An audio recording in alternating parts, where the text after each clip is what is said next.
আরাত্রিকার কণ্ঠে বর্ষার এই গানটি শুনতে শুনতে আমার কয়েকটি লাইন একটু পড়তে ইচ্ছে করছে। ভাবছি কি করি, কে আছে যার ডাকে কাজের বেড়া ডিঙিয়ে এখনই আমার বাণী সুরের প্রদীপ হাতে বিশ্বের অভিসারে বেরিয়ে পড়বে। কে আছে যার চোখের একটি ইশারায় আমার সব ছড়ানো ব্যথা এক মুহূর্তে এক আনন্দে কাঁথা হবে, এক আলোতে জ্বলে উঠবে?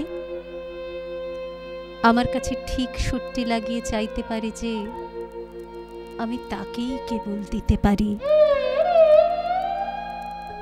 সেই আমার সর্বনেশে ভিখিরি রাস্তার কোন মোড়ে? আমার ভিতর মহলের ব্যথা আজ গেরুয়া বসন পড়েছে। পথে বাহির হতে চায় সকল কাজের বাহিরের পথে, যে পথ একটি মাত্র সরল তারের একতারার মতো কোন মনের মানুষের চলায় চলায় পাচ্ছে।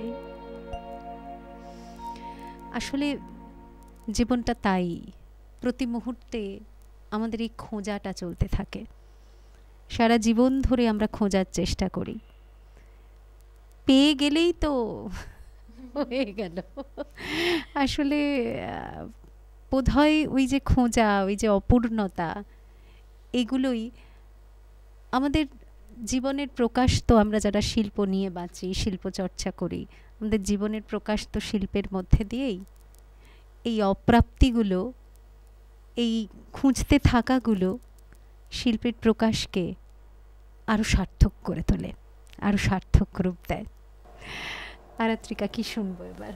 আবার প্রেম শুনবো, একদম এই খুঁজতে থাকারই গান। তারপর যদি কোনোদিনও হঠাৎ সমারোহে তাকে পাওয়া যায়, তাহলে সেই গান।